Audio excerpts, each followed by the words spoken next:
خذ العفو وامر بالعرف واعرض عن الجاہلین۔ اللہ اپنے حبیب سے کیا فرما رہا؟ خذ العفو۔ خود پکڑنے کو کہتے ہیں، تو پکڑنا ہوتا ہے مادی چیز کا، گلاس کو پکڑ لو، ٹھیک بات، کاغذ پکڑ لو، ٹھیک بات، کتاب پکڑ لو، ٹھیک بات، ہوا پکڑ لو، یہ مناسب جملہ بنتا ہے؟ نہیں بنتا۔ خود مادی چیز کے پکڑنے کو کہتے ہیں۔ تمسک، فاستمسک بالعروۃ الوثقی، تمسک مانوی چیز کے پکڑنے کو کہتے ہیں۔ واعتصموا، اعتصام، استمساک، یہ جو الفاظ ہیں یہ مانوی چیزوں کو پکڑ۔ یہاں اللہ نے معاف کرنے کو ایک جسم بنایا ہے خود کے ذریعے سے، اور اپنے نبی سے فرمایا پکڑ لو میرے حبیب معاف کرنے کو، چھوڑنا نہیں معاف کرنے کو، ہر حال میں آپ نے معاف کرنا ہے۔ جان سے بڑھ کر کوئی دشمن ہوتا ہے، آپ کے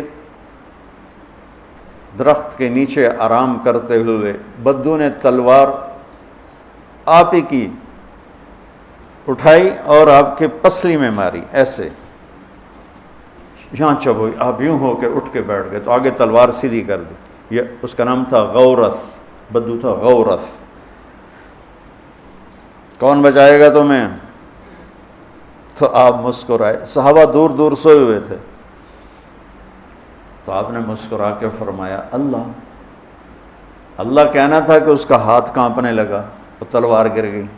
اب تلوار آپ نے اٹھا کے سیدھی کی، آپ نے کہا اب تجھے کون بچائے گا؟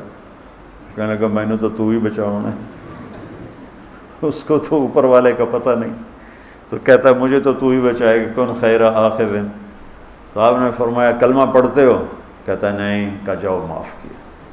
جب وہ کہہ رہا کلمہ نہیں پڑھتا تو اب نبی کے قتل کا ارادہ کر کے آئے، اسے قتل کیا جائے، کلمہ پڑھ لیتا تو معاف تھا۔ اس نے کہا نہیں میں کلمہ نہیں پڑھتا، کہا جاؤ معاف کیا۔ خذ العفو، میرے محبوب معاف کرنے کو پکڑ لیجیے۔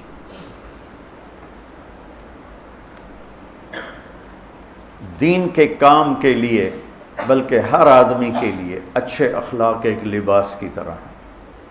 لباس کے بغیر تصور ہے بیٹھنے کا؟ ایک لمحہ لباس کے بغیر گزار سکتے ہیں؟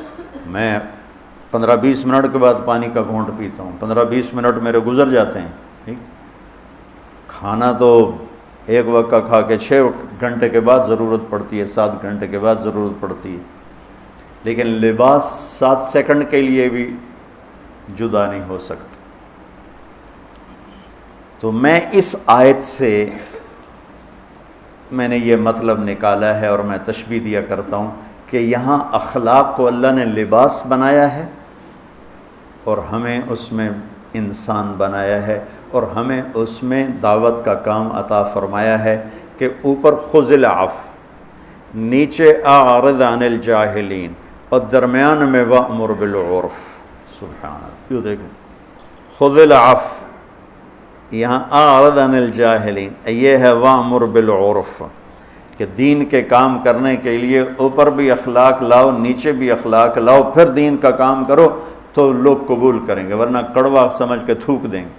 کیوں آج لوگ مسجدیں کیوں ویران ہو گئیں؟ شکر ہے تبلیغ کی محنت سے مسجدیں کچھ آباد ہوئی ہیں، یہ نوجوان نسل آنا شروع ہوئی ہے، ورنہ تو مسجد میں بوڑھوں کے سوا کوئی ہوتا ہی نہیں تھا۔ یہ تو ہم تبلیغ والوں کو دعا دیں جن کے گشتیں اور جن کے رونے دھونے اور جن کے پیدل سفر، جن کی قربانیاں، بے لوث قربانیاں، جس پر اللہ تعالیٰ نے ایک بہت بڑے مجمع کا رخ پھیرا۔ تو اللہ کا فضل ہے کہ ایک ہوا چلی ہے اور ایک نظام بنا ہے، اور اس کے پیچھے اس تبلیغ کی خوبصورت محنت ہے، اور اس میں کوئی شک نہیں ہے کہ انہوں نے صبر کے ساتھ، اخلاق کے ساتھ، اگر جیسے اللہ کہہ رہا ہے ویسے اخلاق ہوتے تو پتہ نہیں کتنے باطل کی دیواریں ٹوٹ چکی ہوتی، اگر یہ مستقل ساتھ ہوں تو پورے باطل پہ چوٹ مارنے والے۔ تو میرے اللہ نے اپنے حبیب سے کہا کہ معاف کرنے کو پکڑ لو میرے محبوب، ایسے چھوڑنا نہیں، جاؤ معاف کی۔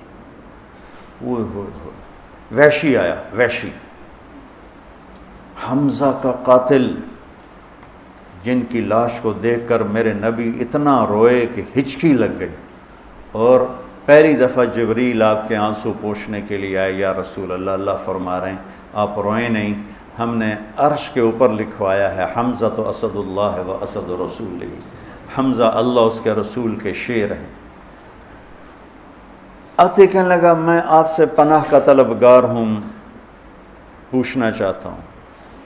تو اسلام کہتا ہے وَإِنْ أَحَدٌ مِّنَ الْمُشْرِكِينَ اسْتَجَارَكَ فَأَجِرْهُ حَتَّى يَسْمَعَ كَلَامَ اللَّهِ۔ تو آپ نے فرمایا اگر تو مجھ سے پناہ نہ مانگتا تو مجھے زیادہ پسند تھا کہ تیرا سر اڑا دیتا، لیکن تو نے پناہ کی طلب کی ہے تو تجھے پناہ ہے، بول کیا کہتا ہے۔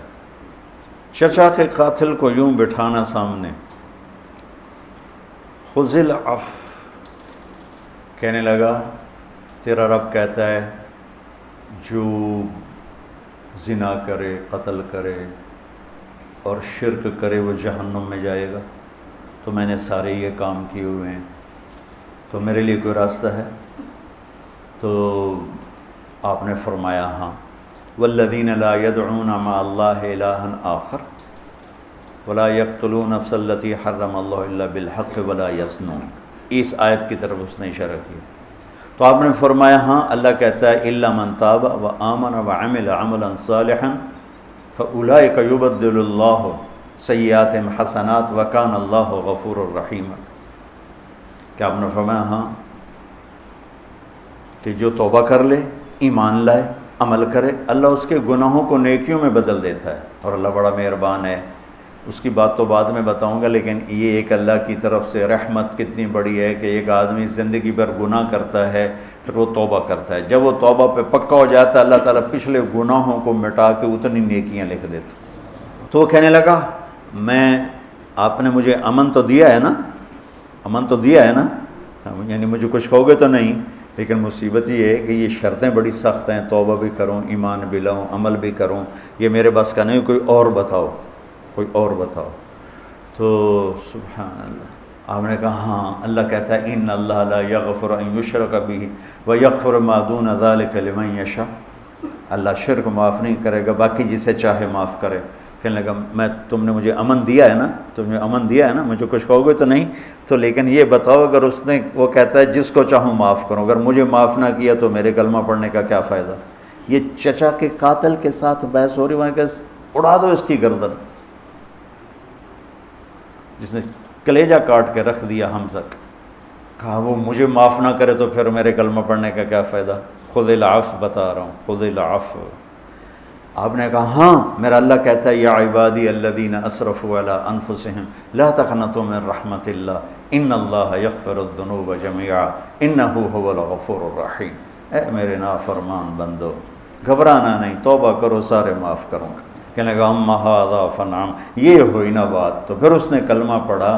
اتنے نخرے چچا کے قاتل سے اٹھائے۔ ہمیں کوئی اوئے کر دے تو ہم زندگی بھر اس سے بولنا چھوڑ دیتے، وہ تو میں نے اوئے کیوں کی تھی، تو میں نے اینج کیوں ویکھے؟ اتنا تکبر اندر اترا ہوا ہے، اور عجب اتنا اندر میں اترا ہوا ہے۔ دین کا عجب ہے تو اپنے سوا سب کو کافر سمجھ رہے ہیں، اور اپنے آپ کو جنت کے ٹھیکیدار سمجھ رہے ہیں، باقی سب جہنم میں جائیں گے، بس ہم ہی جنت ہیں۔ ارے بھائیو، جس نے کلمہ پڑھا ہے انشاءاللہ کلمے پہ موت آئے گی، جنت میں جائے گا، چاہے سیدھا چلا جائے، چاہے دو ہوتے جاوے گا دو چار کھلے پولے کھا کے پہنچ جاوے گا انشاءاللہ۔ لیکن یہ ایسی نفرت، یہ وہ اہل حق ہی نہیں ہیں جو صرف اختلاف رائے پر نفرت کا شکار ہو جائے، ان کو اہل حق کہلانے کا حق ہی نہیں۔ انبیاء کا مزاج ہے جو جتنا دین سے دور ہے اتنی اس سے محبت کرو، اتنا اس کو قریب کرو، شاید توبہ کر کے جہنم سے بچ جائے۔ خذ العفو، میرا اللہ کہہ رہا ہے میرے محبوب معاف کرنے کو تھام لیں۔ اور پھر ایک آیت چھوڑ کر آگے کہہ رہا ہے وَأَعْرِضْ عَنِ الْجَاهِلِينَ، اور جو جاہل سے مراد جاہل نہیں، زیادتی کرنے والے۔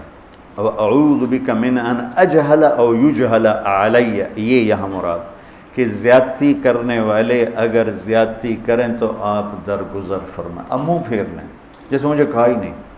امام زین العابدین سبحان اللہ ایک آدمی آپ کو گالیاں دینے لگا تو آپ منہ یوں کر کے بیٹھ گئے، آل رسول کو گالیاں دے رہا ہے، جگر گوشہ رسول کے جگر کو گالیاں دے رہا ہے، تو جگر گوشہ وہ مطلب وہ ابھی تو صرف ایک واسطہ آگے بڑھا ہے، 2 واسطے آگے بڑھے ہیں، تو آپ کی شان میں گستاخی کر کے گالیاں دے رہا ہو، آپ یوں کر کے بیٹھ گئے۔ وہ یہ سمجھا کہ انہوں پتہ ہی کوئی نہیں میں نادے نال گل کر رہے ہیں، تو سامنے آ کر کہنے لگا ایاک اعنی، تینوں گالی کر رہے ہیں۔ آپ نے فرمایا وعنک اغضی، میں بھی تمہیں ہی معاف کر رہا ہوں۔ تو ایک دم پاؤں پکڑ کے چومنے لگا کہ اہل البیت کے ایسے ہی اخلاق ہوتے، آل رسول کے یہی اخلاق ہوتے۔ ایک آدمی نے آ کر کہا حضرت فلاں آدمی آپ کے بارے میں یہ کہہ رہا تھا، یہ کہہ رہا تھا، یہ کہہ رہا تھا۔ آپ نے فرمایا اگر وہ سچ کہہ رہا ہے تو اللہ مجھے معاف کرے، اور اگر وہ جھوٹ کہہ رہا ہے تو اللہ اسے معاف کرے۔ سبحان اللہ، سبحان اللہ۔ بچوں پڑھو سیرت، پڑھو اپنے نبی کی زندگی، صحابہ کی زندگی، اہل البیت کی زندگی، اللہ کے نیک بندوں کی زندگی، اولیاء کرام کی سیرت پڑھو کہ کس طرح انڈیا کی سرزمین پر جن کا نام گونجا، خواجہ معین الدین اجمیری چشتی رحمۃ اللہ سید، تو وہ اہل علم ہوتے تھے، پھر اہل تصوف ہوتے تھے، پھر ان کے اخلاق کی گونج لوگوں کے دلوں کو خرید لیتی تھی۔ خشک مزاج اور خشک کلام تو سکی روٹی طرح کھا سکتے ہو، سکی روٹی، پراٹھا بھی پیا ہوا ہے، سکی روٹی کھاؤ تو بیمار بھی آکھے گا پراٹھا ہی کھاواں۔ ایک آدمی میٹھے بول مجھ سے بولتا ہے، لوگ اس کی زیادہ سنیں، ایک کی زبان پہ گالی کے سوا ہے ہی کچھ نہیں، کون سنے گا؟ ہم لوگوں کو ہماری نئی نسل دین سے متنفر ہو گئی، تو میرا اللہ کہہ رہا ہے خذ العفو، معاف کرنے کو میرے نبی یوں پکڑیے، وَأْمُرْ بِالْعُرْفِ، درگزر کیجیے اور بھلائی کی بات کیجیے، عرف معروف، معروف کہتے ہیں اس چیز کو جس کا اچھا ہونا سب کو معلوم ہو۔ تبلیغ کے کام کے لیے بہت خوبصورت آیت ہے کہ تبلیغ کے لیے عالم ہونا ضروری نہیں، ہاں علم کی مسند پر بیٹھنے کے لیے عالم ہونا ضروری ہے، شریعت کا مسئلہ سمجھانے کے لیے عالم ہونا ضروری ہے، حلال و حرام کی پہچان کروانے کے لیے عالم ہونا ضروری۔ معروف نیکی کو نہیں کہتے، نیکی مجازن نام ہے، معروف وہ چیز جس کا اچھا ہونا سب کے دل و دماغ پر چھایا ہوا ہو۔ سچ بولو کیونکہ سب کے دل و دماغ میں سچائی کی قیمت ہے، جھوٹ مت بولو، یہ معروفات ہیں۔ تو پہلے یہ بہت اعتراض ہوتا تھا، یہ عالم ہوتے نہیں تبلیغ کرتے ہیں، عالم ہوتے نہیں تبلیغ کرتے ہیں، وہ غلط فہمی کی وجہ سے تھا۔ تبلیغ میں ان چیزوں کی بات ہوتی ہے جن کا نیک ہونا سب کو پتہ ہے، اس کی بات کوئی بھی کر سکتا ہے۔ ہم مسائل بتانے ہیں، شریعت بتانی ہے، فقہ کا کوئی مسئلہ بتانا، عالم ہونا ضروری ہے۔ اس کے لیے ہم کسی عالم سے رجوع کریں کیونکہ وہ عالم ہی اس سیٹ پر بیٹھ کر وہ بات بتا سکتا۔ تو میرے نبی نے، میرے اللہ نے یوں کر کے کر دیا، اوپر خذ العفو، میرے محبوب درگزر کو یوں پکڑیے، اور پھر اب بھلائی کی بات کیجیے، اور کوئی مانے یا نہ مانے اور جہالت پہ اترے تو آپ درگزر کیجیے۔ سبحان اللہ۔ زندگی خوبصورت بنانے کا طریقہ اور ہے، اور ضروریات زندگی کو خوبصورت بنانے کا طریقہ اور ہے۔ ضروریات زندگی خوبصورت بنتی ہیں پیسے سے، اور زندگی خوبصورت بنتی ہے میرے رب کی بتائی ہوئی ترتیب زندگی سے، اور میرے محبوب پاک صلی اللہ علیہ وسلم کی سمجھائی ہوئی ترتیب زندگی سے زندگی میں حسن آتا ہے۔